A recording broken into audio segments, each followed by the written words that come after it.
October মাসে 2017 সালে $100 BNB coin যদি আপনি বাই করতেন, তাহলে কি পরিমাণ আপনার প্রফিট হইতো, কত মিলিয়ন ডলার আপনার প্রফিট হইতো, ওইটা জানলে আপনার মাথা পুরোপুরি নষ্ট হয়ে যাবে।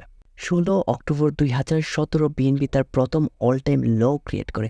আপনি যদি তখন $100 বিএনবি বাই করতেন, তাহলে 2511টা বিএনবি পাইতেন। এবং বিএনবি 2021 সালে তার অল টাইম হাই পৌঁছায় $686.21।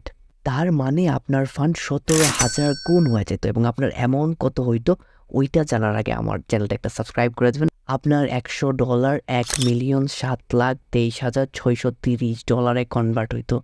Like wow! এইরকম ট্রেডিং, ক্রিপ্টো, ব্লকচেন এবং বাইনারি ট্রেডিং নিয়ে কন্টেন্ট পাইতে অবশ্যই আমার চ্যানেলটা সাবস্ক্রাইব করবেন।